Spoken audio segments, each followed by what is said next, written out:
How's everybody doing? Good, okay. This is great. I had this icebreaker because that was weak. All right, so I'm going to be talking about anxiety today. I'll do a little bit more of an introduction here in a moment. But, all right, I've got 3 words. So we're going to break this room up into 3 sections. I want you guys here, this column here, you 2 in the middle. We're going to get this second word, and I'm going to explain this in a minute. And then you all have your own Lone Ranger column in the back, and with our overflow section back there. All right, so the first kind of, whatever you want to call that, we're gonna pronounce that as. All right, so can I get a practice here? All right, so you can go louder. I don't know why I whispered that. All right, so when I point to your section, you're gonna repeat your sound until I move away from you. Okay? All right, so let's practice that again. Perfect. All right.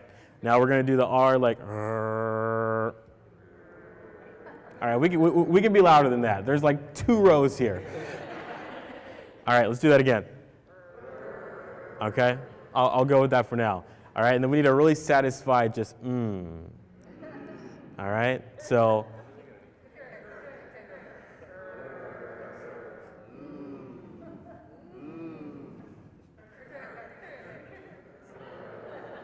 All right, so these are the sounds that I experience every day in the kitchen, all right? So the however you want to pronounce that kind of, really encompasses anything that I break into, I'm cracking open. The grr is any machinery that I'm operating, and then the is that satisfied, smell or taste sensation that I'm getting after trying my product or listening to people try my products every day. So thank you for that, because that just reduced a lot of my anxiety about speaking to you all today. So give yourselves a round of applause. Thank you. All right. So before I get just kind of really into the meat of this presentation or just conversation with you all, I really wanted to kind of break down the differences between stress and anxiety. And they're very commonly used interchangeably, but they're completely different. Can anyone tell me what they think stress means versus anxiety? Okay, all right, no, awesome.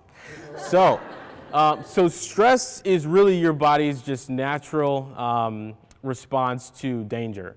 And danger doesn't mean, you're being chased by a pack of wolves or you have to jump off of a cliff. That's just taking your body out of homeostasis. So that could be, something that's conflicting with, your weekend plans, or you've got something coming up at work, a deadline, or, you're sitting in traffic and someone's not moving fast enough. That's stress. What anxiety is, anxiety takes that a step further, and it's a byproduct of stress, and it says, we've already dealt with the situation, but I'm going to make you overthink and rethink the situation until I'm satisfied with that. And so that's what causes people to, have physical responses to stress. Fear is kind of the big motivator for that stress. And so we really kind of fall into this state of, anxiousness, our adrenaline's running, and, we get into a space that's kind of scary. And so I deal with anxiety just like many of you on a daily basis. And so I'm going to talk about how that's played out through my life. But with that, I want you to be able to take away 3 things today if you don't learn anything else. And that is, you just learned the difference between stress and anxiety. The second is we're going to talk about the importance of celebrating small victories relative to your anxiety. And then the third is, making that anxiety productive or making it work for you. All right? Can everybody hear me like that? Do I need the mic? Okay, I need the mic. All right. So you probably can't see this from all the way in the back, but this is the, I would say, 17-year-old freshman. I weighed 119 pounds. I wrestled for Roger Bacon. and I was kind of doing my thing. And so if you know anything about me, this is not what I do anymore at all. So, this was a time in my life that, I was super excited about, being a part of a community, sports, teams, and really kind of going after something that I really liked and going after a goal and winning. And so, I remember always before my matches, we'd have to weigh in, and that would always give me anxiety because I was that guy that loved to eat, so I'd be 5 pounds over the day before. I'd have to, run the whole night, not eat, strip down butt naked, stand on the scale, and I'm 0.1 ounce under. And so, after all of that was over, I'm like, whew, all right, we're good. And then it's time to wrestle, and I am like sweating, super nervous, my heart's racing super fast, and it's like, James, you just experienced this 5 minutes ago. What's going on with you? You gotta learn how to maintain this and get this under control. So that type of anxiety was something I was able to, the stress was I was able to manage. But what came after that was when I stopped wrestling. And so it was something that I was completely not ready for. And it really was kind of contradictory to the time that I spent, rolling around on these dirty mats, wrestling around with sweaty dudes. It was just a lot. And so I developed this anxiety when it came to cleanliness. And so, I had stopped wrestling, I had transferred schools, and I ended up, just one day carrying, I noticed that I was using a lot of hand sanitizer on my teacher's desk.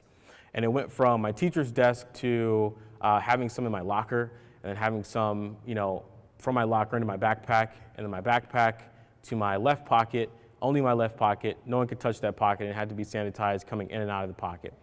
And so, please laugh if I make a joke. And that just brings up a point that anxiety, I don't like to make light of it, but I do like to be lighthearted when talking about it because it is something that a lot of people experience.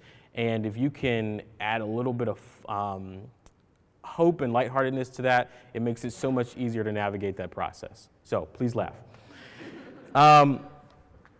So, after I kind of developed this kind of, this feeling that I was going to die if I didn't put on hand sanitizer, or I was going to make someone else sick, or I was going to do X, Y, Z, it got worse as I got to college. And I remembered, as a kid, I had these quirks. And, I would go around my house, I couldn't step on certain steps, I couldn't touch certain colors, and if I did, I'd have to do this little ritualistic dance. And it was actually pretty coordinated. But, it really kind of helped me get over, at least very temporarily, those feelings that I was having about touching those things that I thought would do me harm. So fast forward to the end of my freshman year in college, going into my sophomore year, I was moving back out of my parents' house back into my dorm, and there were 2 sets of steps in my parents' house, and 2 particular steps on the first set I couldn't touch. I always had to skip them going up. And I remember carrying this box, and I stood there for about 5 minutes trying to figure out, whether or not I wanted to risk falling down the steps and breaking something, or if I wanted to, take the risk, touch the steps, and see what happened. So as soon as I was getting ready to make that decision, I stood there for about 5-10 minutes. My mom comes up to me and she's like, "What are you doing?" And I'm like, "Can you grab this box, please?" And I felt so much relief. I happily just kind of jumped down the steps. But that I really thought about that for the next week. And I said, I'm this guy who's super involved. I try to be an example to people around me, but I'm stuck myself. And I can't be a good example to people around me if I'm dealing with my own issues and not addressing them. So I approached my parents and I said, I think I need to see someone. And that was a product of what I just told you, but also I had a professor in my freshman year of college that made a profound statement to me that I'll never forget. And he said, look to the right of you, look to the left of you, or even all around you. Someone in this room is going to help you navigate this college process. And I applied that to life.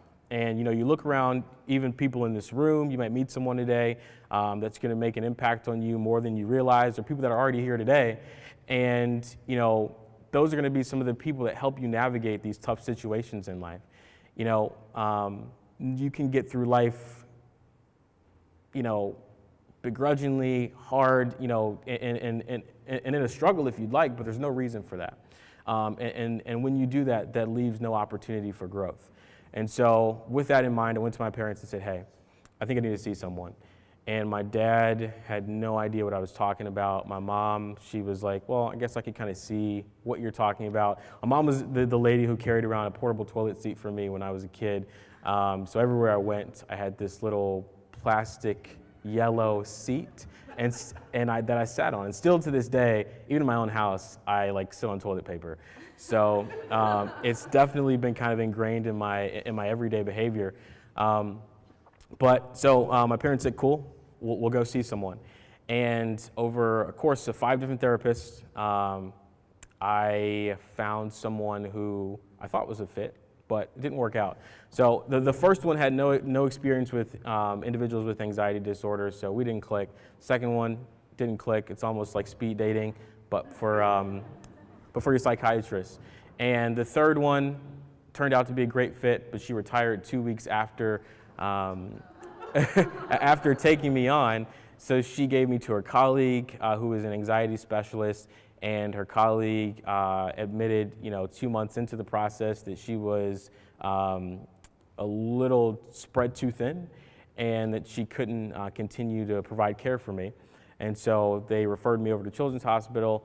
I got great care for about 5-6 months, and then my psychiatrist ended up leaving in the middle of the night, abandoning all of his patients, and so I was without care. But during that third visit, I was diagnosed with a severe case of OCD, or obsessive compulsive disorder. And if you're not familiar with what that is, it's a 2-part disorder that couples an obsession, which is a recurring thought, with a compulsion, which is a ritualistic behavior to kind of mitigate that. And so they went through this evaluation, and some of the things that I was doing at the time, my care provider asked, how are you still functioning in society? How are you so involved as a student? How are you doing X, Y, Z? And I'm thinking to myself, it's like, this isn't a death sentence. I just am very particular. So some of the things that I was doing, I was, washing my hands over 30 times a day. I was carrying around Lysol, like the 30-pack, and everywhere that I went, I would have to sanitize each and every surface I came in contact with. So that meant me, getting to class an hour early and wiping down the top of the desk, underneath the desk, the legs of the chairs, anywhere my backpack would touch. And it was so uncomfortable for me to do this because I just felt people's eyes just staring at the back of my head. And it's like, I'm trying to do my thing. I'm not bothering you.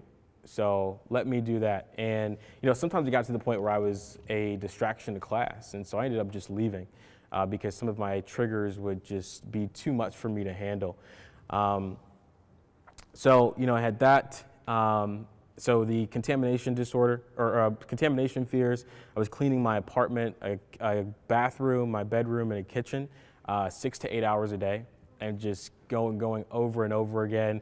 If I thought, it wasn't clean enough, I'd have to do it again. If I saw a speck, I remember actually a piece of my hair fell into the tub after I cleaned it, and I spent another 3 hours scrubbing it just because of that piece of hair that fell into the bathtub. And so it was very real for me. And, I just felt so stuck in this cycle of anxiety to the point where it became comfortable. And I didn't want to get out of it.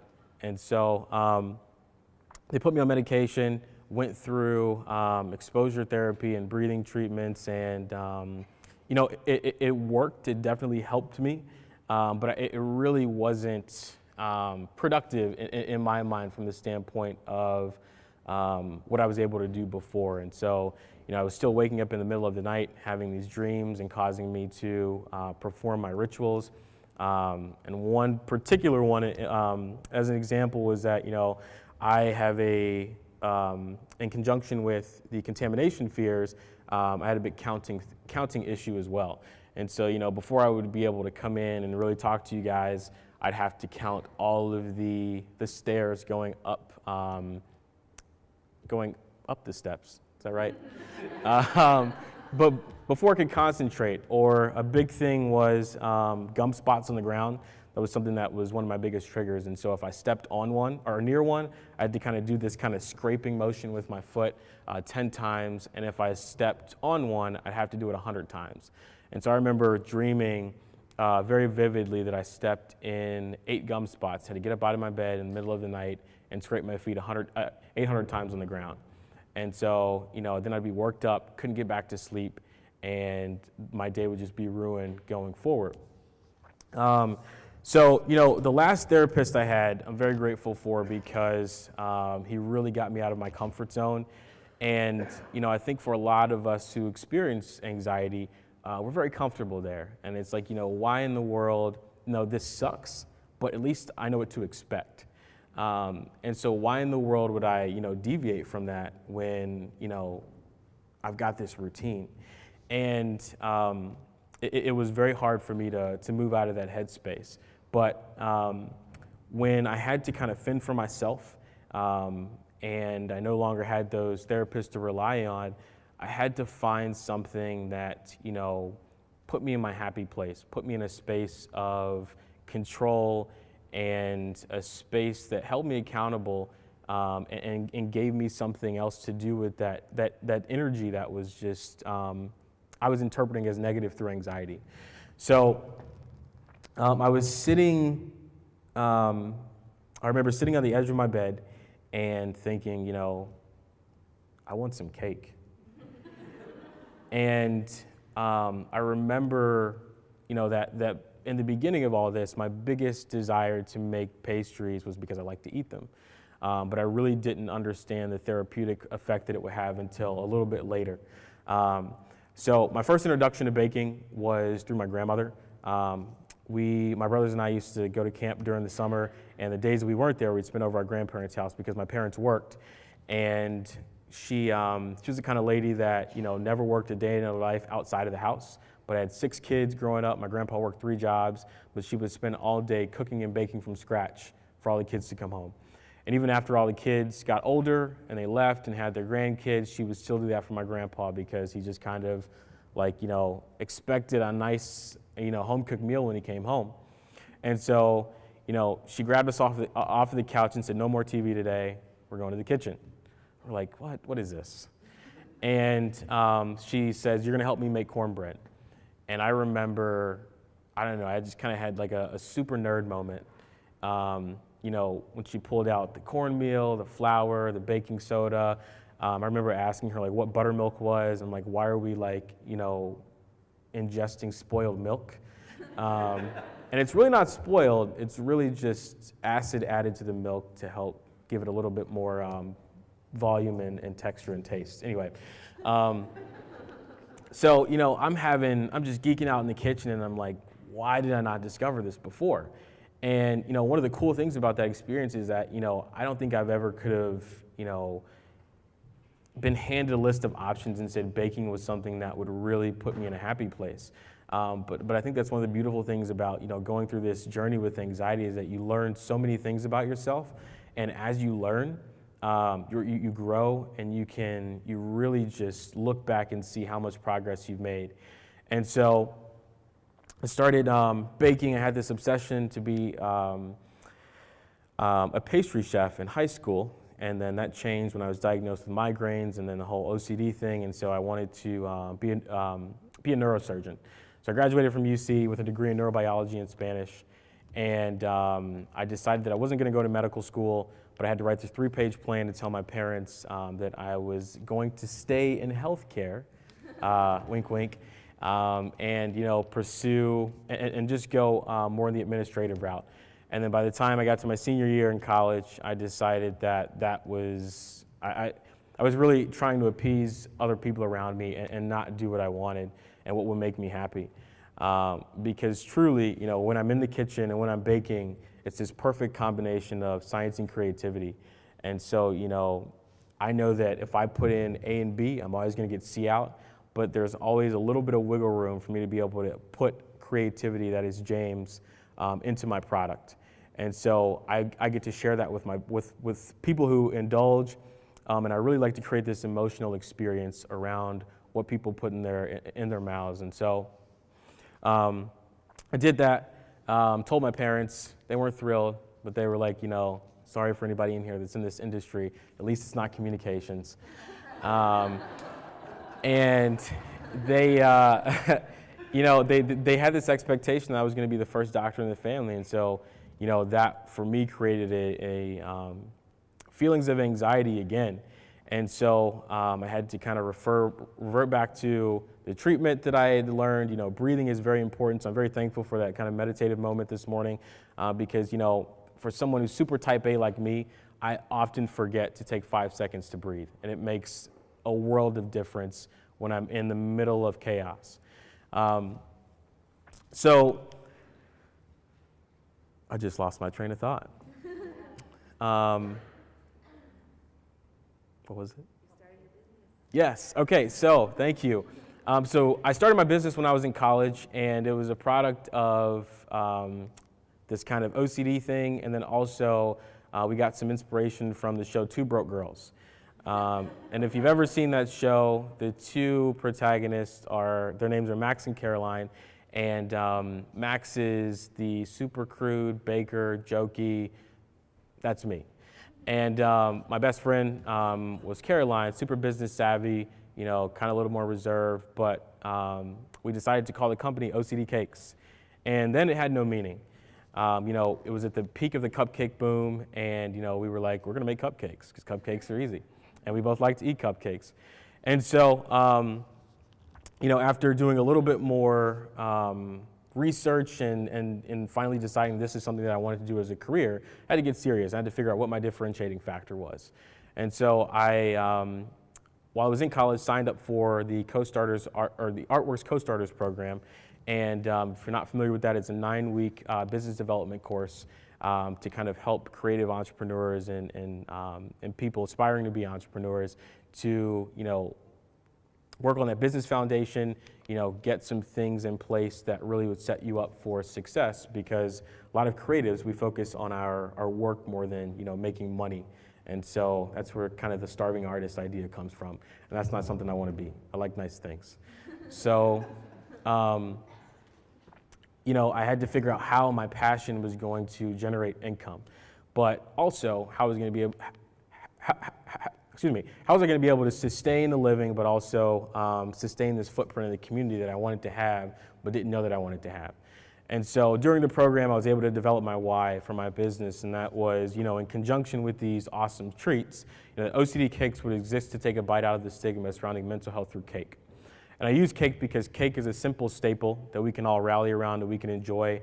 And when you think about cake, you think about celebration, you think about positivity, and anxiety, negativity, and worry are all in the distance. And so for that, 30 seconds to 2 minutes or however long that you're enjoying my product, I really want to create this emotional link to the product that says, hey, you're enjoying something awesome, but while doing that, you are, doing good for yourself, but also good for the community. So I've had the pride of working with organizations locally like Avant IV, NAMI, Southwestern Ohio, and Butler County, and really kind of helping to, add to the vibrance of some of their events, and support financially with also my product to help them, continue the good work that they're doing in the community. And so with that, I love to volunteer, but also I think it's really important that, I'm able to be in a space like this and talk and share, because I've overcome certain challenges with my anxiety, not everyone has. And I think that, if people can see an example that there's hope, that, you can overcome, people are much more likely to, take that first step for themselves and say, hey, I can do this, I can get through this, I'm going to make it. So that's really what my business kind of stood and that foundation was on.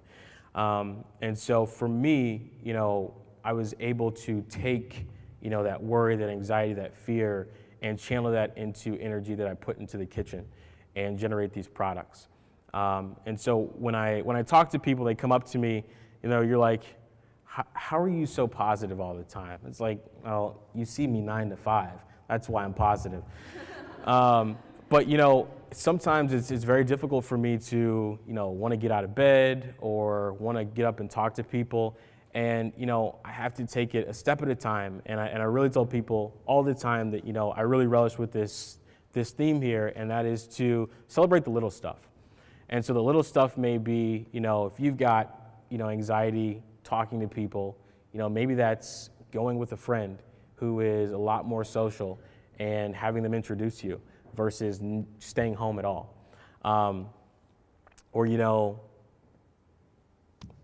got a deadline coming up at work and you're super stressed out. That little victory could be saying, hey, you've got someone next to you who's been doing the same work you've been doing. Can you help me out for a sec? Swallowing that pride and doing that. So a number of things that you can do to really kind of celebrate the small victories. When you celebrate things that are small, it makes you appreciate the larger things so much more. And so, I do this on the daily. I'm thankful for you all for being here. And, that's one way that I'm able to continue to celebrate my small victories. It's like, I got all these people that want to hear me talk about, why I do what I do. And so things like that keep me motivated, and they really keep me, encouraged. So turning your anxiety into productivity. So the way that I see this, when I was thinking about this concept, it's like, how do you take all of this frustration and fear and worry and put that into something positive in the moment? And it's like, I'm not thinking about that. It's like, I'm thinking about how my heart rate's going to decrease a little bit, how I'm going to meet this deadline, how I'm going to get through traffic. And, I like to think of it as, anxiety is this big ball of energy. And the way that you distribute your energy is what matters. And so, being in traffic and yelling at the top of your lungs and, being reckless can be combated with, hey, I'd rather not be dead. I'm going to slow down 5 miles, an additional 5 miles per hour, and we're going to get through this. Or, if I'm in the kitchen and I've got a big deadline coming up, and, for me, now the baking has become a little bit of a stress inducer because there's a business attached to it, but it's still very valuable. But saying, hey, James, I'm going to take care of these things. I'm going to make a schedule, and I'm going to get these things done on Monday, these on Tuesday, so that by Friday, I'm ready to go. And, being very intentional with what you're doing is key. So, listing out steps, making time in advance, and then connecting with people who are just there to listen is really the biggest thing.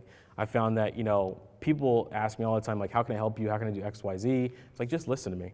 That's really helpful because you really can't help me. You really can't identify with me, but the fact that you're listening is really helping me power through this. So what I want you all to take from this is,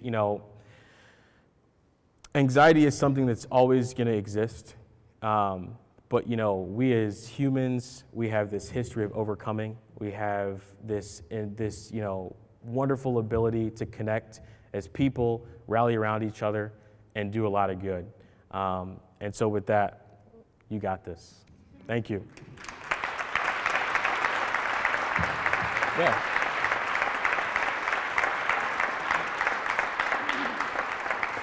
All right, so does anybody have any questions? Sure. Hi there. Sure, would you tell us your name, please? So the first part is, do you still make the cornbread? And then the second part is, can you see the dance you used to do? I do not still make the cornbread. My grandma still makes that, so until she hands that over to me, I'll leave that alone. The dance is not as exciting as you think it's going to be. So there was a carpet in my brother's room, and it had these red squares on it, and red was a color that I couldn't touch. And so if I touched it, I'd have to essentially follow the pattern of the squares. So it looked like I was kind of playing like a mix or dancing. It was a mix between like hopscotch and, do you remember that ball game where you like, it attached to your ankle? Thank you, skip it, thank you. So I'm like kind of doing this and moving around and back and following the pattern like that. So it wasn't anything super dramatic, but I did the same thing every time. You have a question, Chris? Okay. Sure. How did you decide to finally get help or like get someone else to listen to what was going on? Yeah, so I briefly mentioned this, but I decided that I could not do this by myself. And if I was going to continue in this pattern, it was only going to lead to destruction. And I was only going to be more stressed out. I wasn't going to be a productive person. Being in school, my grades would drop. I had a scholarship in college, and a lot of other these factors and things that were going on in my life would have been negatively impacted by me staying in the situation that I was in. I rely heavily on my faith, and so that was something that I was able to kind of anchor on as well. But really that message that my professor gave me saying that, you're not going to get through this experience alone, and applying that to my anxiety and being able to run with that. Did you help yourself naturally, or did you have to use medication? I had to use medication. So I was taking Zoloft for about a year before it mellowed me out too much. Yes. Sure. So the question was, I was able to, power through my anxiety by myself, or did I have to use medication? Medication was something that was added into my kind of therapy regimen. Why did you find it important to make one of your biggest vulnerabilities your brand? That's a good question.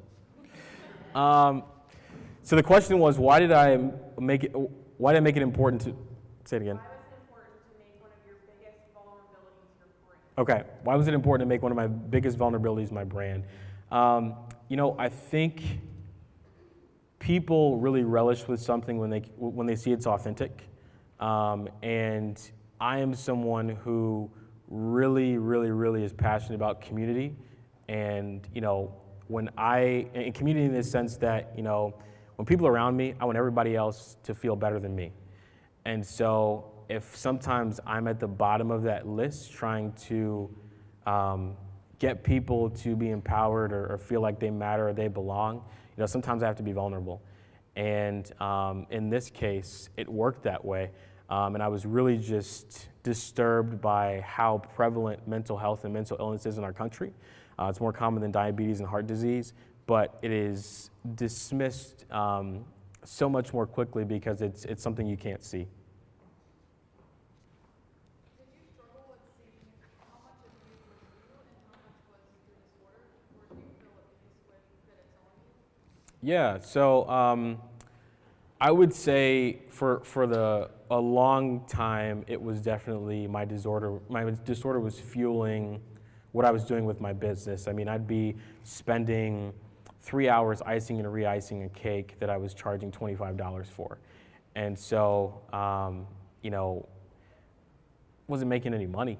And it was also super frustrating because it's like, hey, I spent all this time doing this, now it's perfect, but my client doesn't see the perfection, the payout's not worth the perfection that I just put in, and it's like, how do I get better and how do I move forward from this? And so now, I think one of the interesting things about OCD is that the longer you have it, it can transfer to different types of OCD. So there's 6 different types of OCD, and so now I deal a lot with what's called ruminations. So a lot of intrusive thoughts. I have a lot of images of family members, close friends being like killed or maimed or what have you, very frequently. And so the cleanliness and the contamination is not as big of an issue, but I deal with a lot of things more internally now.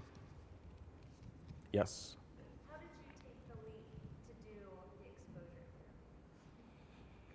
I didn't have a choice.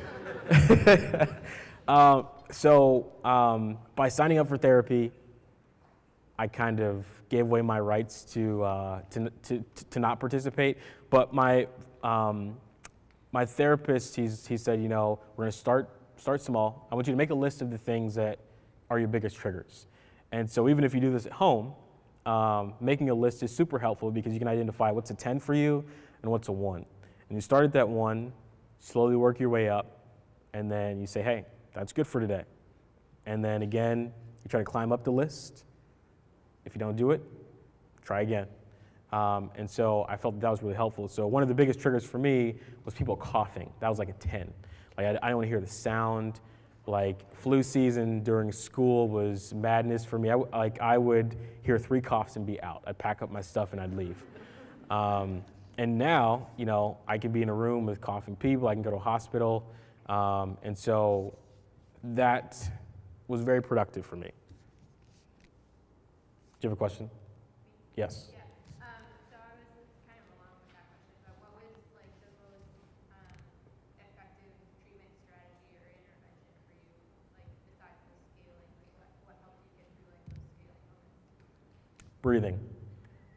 It's so simple, but we forget to do it. And I think when we do it, sometimes it's not intentional. You're not literally sitting and saying, hey, I'm going to concentrate on my breathing only and not, you know, this pileup I've got next to me or what I'm getting myself into in 10 minutes or, you know, this dirty door handle. And so really sitting there and saying, hey, I'm actually going to recognize that I'm breathing, even if it's for 5 seconds. And it made the world of difference for me. I mean, even getting up here and breathing for 5 minutes before I got up here, you know, I was completely calm when I got up here. My heart was racing when I was back in the back. Any more questions? About me, about my product? Oh, there we go. One more question. Who's going to do it? Lay.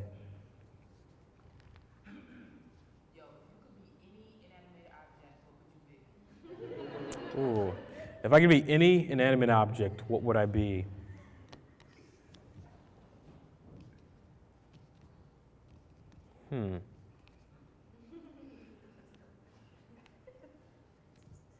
Wow.